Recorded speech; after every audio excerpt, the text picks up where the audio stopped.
Rick Danko was a Canadian musician born on December 29, 1943 in Blaney, Ontario. Since 1965, when he and his cohorts in the band, then called the Hawks, conspired with Bob Dylan to go electric, Rick Danko has been an integral part of the popular music landscape.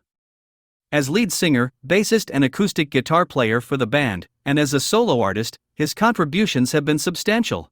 Hailing from Greens Corners, about 1.5 miles from the tiny rural town of Simcoe, Ontario, Rick was born into a musical family.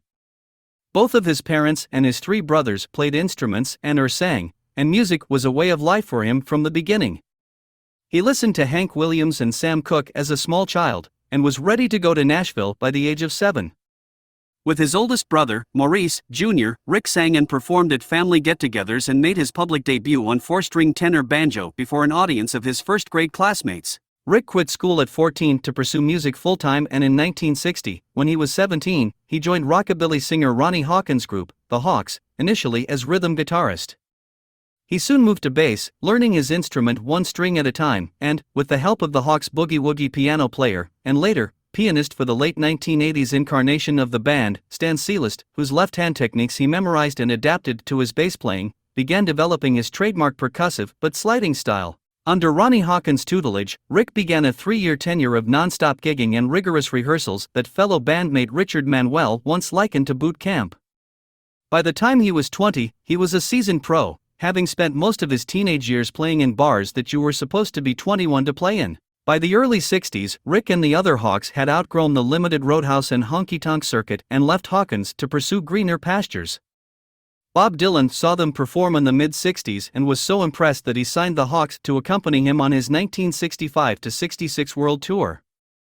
The band's collaboration with Dylan, initially greeted with boos and catcalls around the globe, changed the course of popular music by spawning one of the most significant musical hybrids of the rock era, folk rock. Rick's penchant for musical hybrids began germinating, literally, in his own backyard in Simcoe, a town heavily populated with displaced southern tobacco farmers.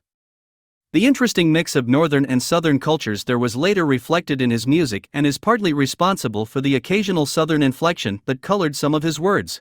After the tumultuous world tours with Dylan, the European leg of which was documented in the obscure film Eat the Document, Rick moved from Manhattan to upstate New York, along with Dylan and the other members of the still unnamed band.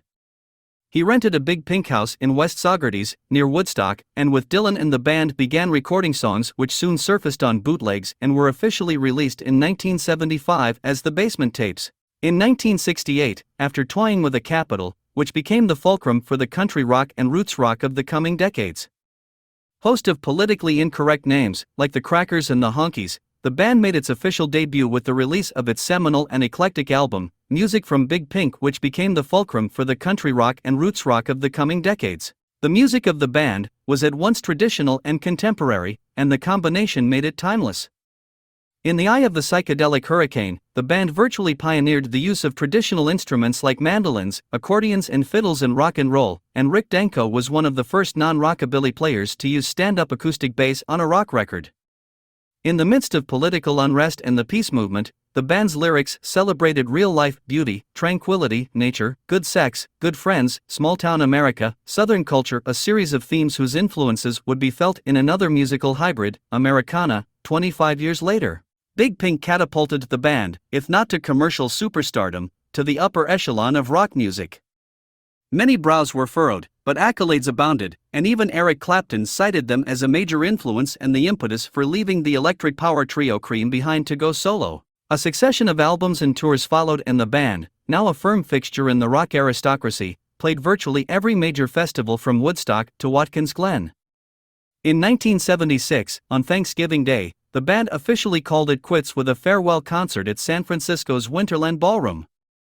The concert, which featured an unprecedented all-star lineup to which the band graciously played backup, was documented in Martin Scorsese's much-lauded film, The Last Waltz, regarded by many as the finest concert film of all time. After The Last Waltz, Rick, who needed music as much as it needed him, continued to perform and record. His 1978 debut solo album, a self-titled gem which was initially overshadowed by the grandeur of The Last Waltz but has since garnered both critical and popular acclaim, marked the beginning of a very important period in Rick's career. His transition from ensemble player to frontman seemed an easy one. Rick Danko, Arista, was not a band album in disguise. On the contrary, it showcased his individuality, his wonderful harmonies, his mature and sensitive songwriting, his sense of humor, evidenced on the tongue-in-cheek Java blues, his less is more approach to playing and arranging, his affinity for odd collaborations, the pairing of Eric Clapton's electric rock guitar with bandmate Garth Hudson's ethereal country accordion on the Danko penned New Mexico, and the strongest vocal work of his career. During the early 1980s, Rick maintained a low profile and, in 1983, reunited with the band, minus Robbie Robertson, who pursued a solo career. During that period, he began playing acoustic guitar as well as bass on stage, and his unique style of tuning and playing, revealing the bass player in his soul, became another of his signature sounds. Throughout the 80s, never one to sit at home, Rick continued to play solo, with the band, in pairings with Richard Manuel, Levon Helm, Paul Butterfield, Jorma Kaukonen, and others. In 1985, he appeared, with Manuel, Helm and Hudson, in a feature film, Man Outside, and in 1987, he released an instructional video, Rick Danko's Electric Bass Techniques, Homespun. The end of the decade marked the beginning of one of the most productive phases in Rick's life and career. In 1989, he and band drummer/vocalist Levon Helm toured as part of Ringo Starr's All-Star Band. Rick's rendition of Buddy Holly's Raining in My Heart, which appeared on the live album Ringo Starr and His All-Star Band, and features Clarence Clemons on sax, became a highlight of his live solo shows. That same year, the band was inducted at Canada's Juno Awards into the Hall of Fame of the Canadian Academy of Recording Arts and Sciences. In 1990, Rick, along with Helm, Hudson, Sinead O'Connor, Van Morrison and others, appeared in Roger Waters' The Wall concert in Berlin. In October 1992, Rick performed with the band at the Bob Dylan 30th anniversary tribute at Madison Square Garden, and, in January 1994, he and the band were inducted into the Rock and Roll Hall of Fame.